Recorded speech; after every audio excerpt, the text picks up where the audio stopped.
Mithy. Let's hear what he's got to say. Thank you very much, gentlemen. I am joined by Mithy. First of all, congratulations on bouncing back in Game 2. Before we get to talking about that game, let's talk about Game 1. What happened that allowed Splyce to pick up the win? It seemed quite chaotic and back and forth, maybe from your point of view. Well, they had this Rek'Sai Shen combo, and they also had a Caitlyn lane, so they would pressure bot lane, and we basically didn't really have like the best. Our matchup was not too bad, but I think we got kind of fucked bot lane, and then they used Rek'Sai Shen to just like screw us over, and it wasn't nice, you know. But we managed to get a lot of catches in mid and come back into the game, and then we just got caught, and then Sven got caught, and then. We tried to help him, and then I think if we didn't help him, the game would have still been fine. Because is that a polite way of saying it's Sven's fault? No. Because we wanted to get mid priority to go for Drake, but we left him alone getting the priority because we didn't expect Rek'Sai to be where he was, and I think it was like a bit risky by them to do it because like I don't know, it just turned out unlucky, I would say. And the thing is, he got caught, but the main problem was that we also died to help him. So let's talk a little bit more specifically. It felt like Trashy was a big reason why Splyce was able to pick up a lot of those very early kills. It felt like wherever he went, the rest of Splyce rallied behind him.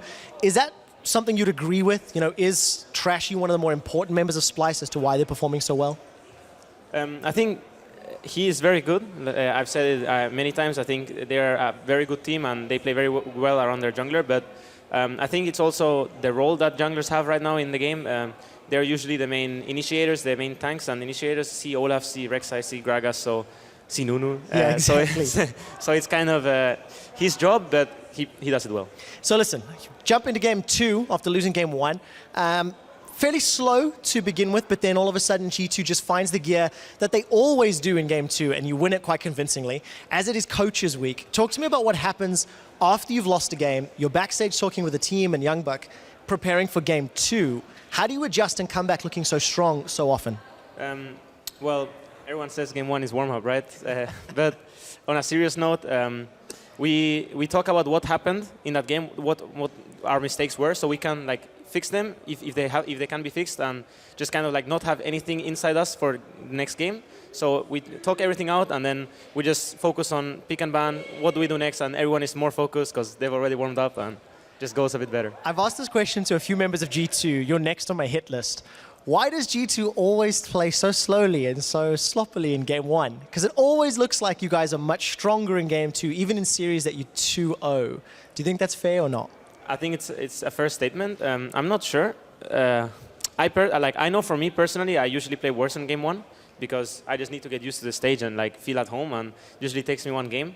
Even though Riot gives us time, especially when you're first game, you get like 15-20 minutes, but it's just not the same to play against real players than to play against bots. So yeah, exactly. Warming up your last hit mechanics as a support, not something that's very important, I imagine. Anyways, congratulations on picking up the point. Thank you for taking the time to interview me. Thank you. Thank you. For now, we're going to head back to the casters to find out who our player of the game was.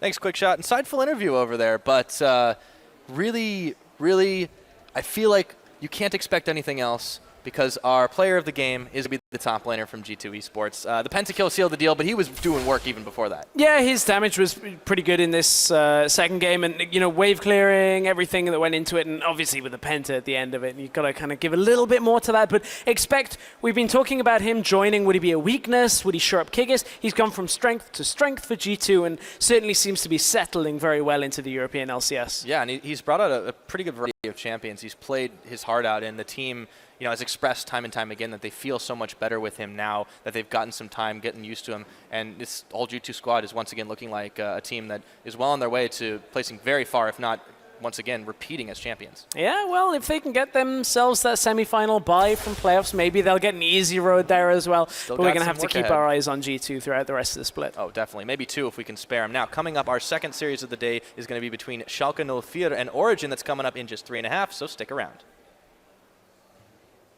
Beneath the city, the beast stirs, tormented by hunger. That fearsome appetite, once kindled, will